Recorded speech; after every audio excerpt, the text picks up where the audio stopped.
Hi everyone, welcome to my channel today, L Talking to American. Liberty Ware coin. To start the video, let's begin. In the palm of your hand, a coin can feel ordinary.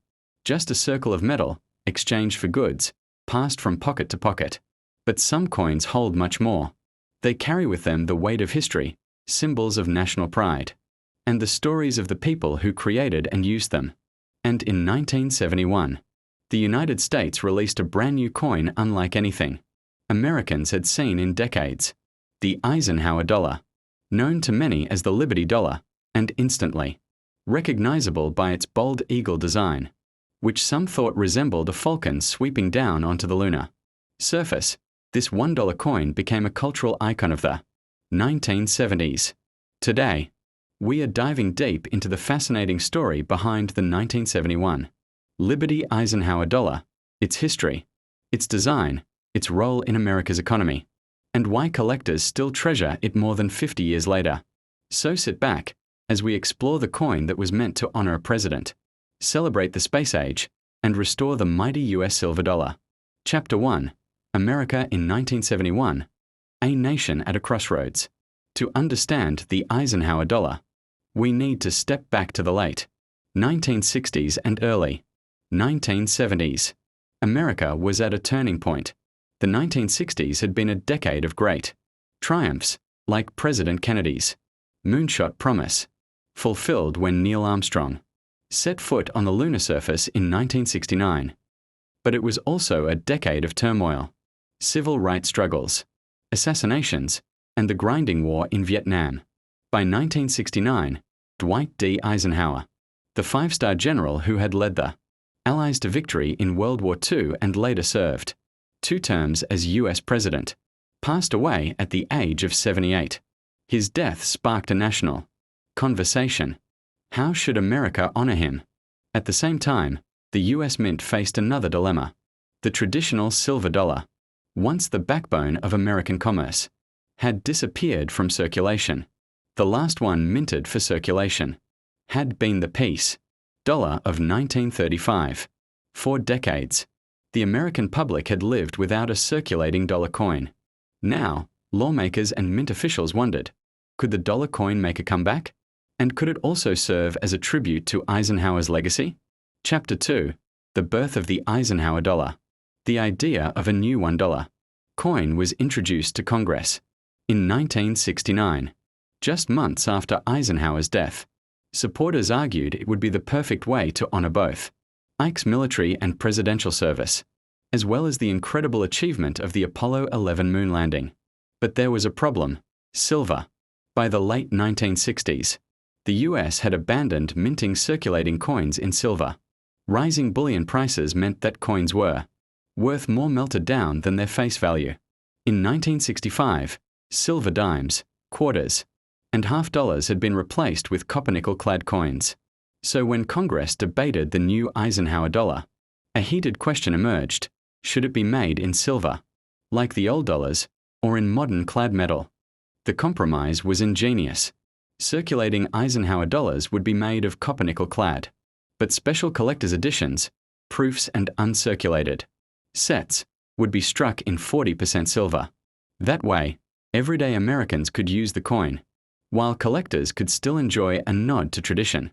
On December 31, 1970, President Richard Nixon signed the bill authorizing the new coin, and in 1971, the Eisenhower dollar was born. Chapter 3: Designing the dollar, Liberty, Ike, and the Falcon Eagle. The design of the new dollar carried deep symbolism. On the obverse, chief engraver Frank Gasparro created a bold portrait of Dwight Eisenhower. Stoic, strong, and statesmanlike, it was a fitting tribute to the general-turned-president. But it's the reverse that truly captured America's imagination. Gasparro designed an eagle, powerful, wings spread wide, talons outstretched, landing on the surface of the moon. In its grasp, the eagle clutches an olive branch of peace. This design was directly inspired by the official Apollo 11 mission insignia, symbolizing America's peaceful conquest of space. But many Americans who first saw the coin remarked that the eagle looked more like a falcon in mid-dive, hence the popular nickname, the Liberty Falcon Dollar. At the top, the words United States of America. Below, the bold promise, $1. And across the sky, the national motto, E pluribus unum. The design was patriotic, futuristic, and distinctly 1970s. Chapter 4, 1971, the first year of issue. In March 1971, the first Eisenhower dollars rolled off the presses of the US Mint. Collectors were ecstatic. For decades, there had been no circulating dollar coin. Now, here was a brand new one to collect.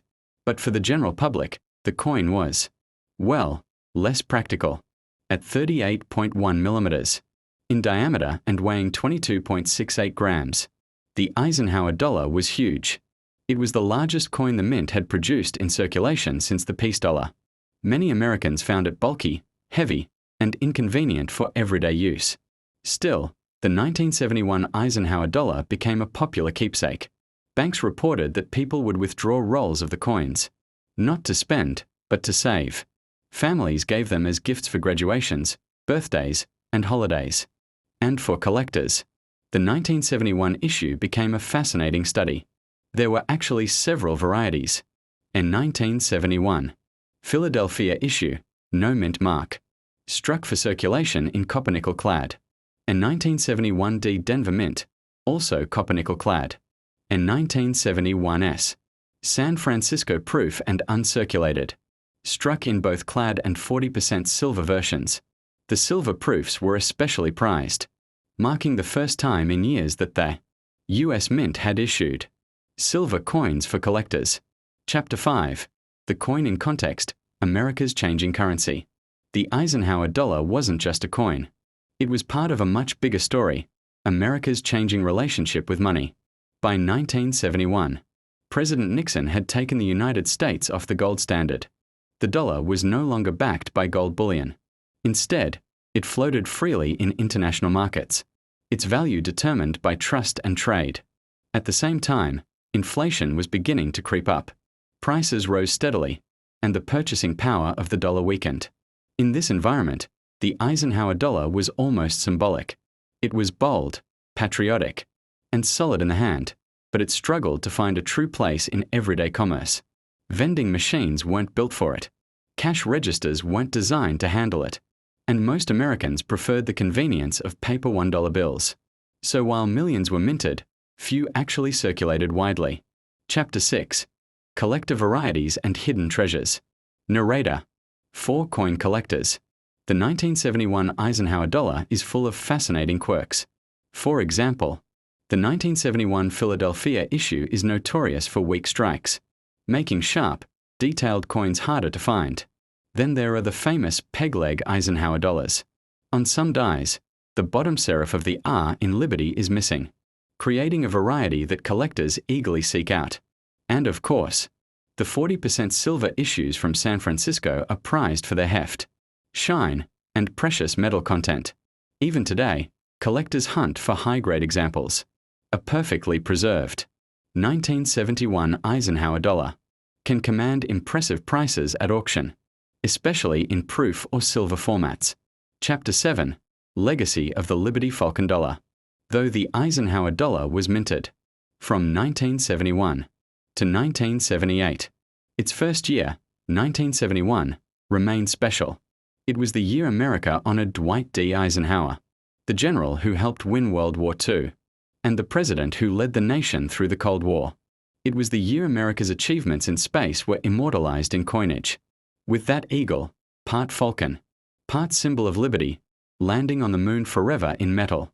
And it was the year the US tried to bring back the dollar coin, only to discover that sometimes tradition and practicality don't always align.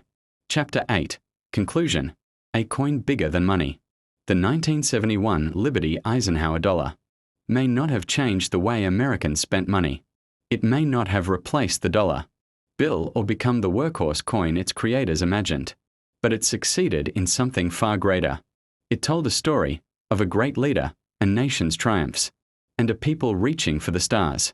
It gave collectors a treasure to cherish, families a keepsake to pass down, and historians a snapshot of America in the early 1970s. Today, holding a 1971 Eisenhower dollar, Feels like holding a piece of history. Heavy, bold, unmistakable. It's a reminder that even in the smallest things, like a coin in your hand, the spirit of a nation can be preserved. This was the story of the 1971 Liberty Eisenhower dollar, a coin of honor, of space, and of history. So the next time you see one, take a moment. Look closer. You're not just looking at money, you're looking at America's journey.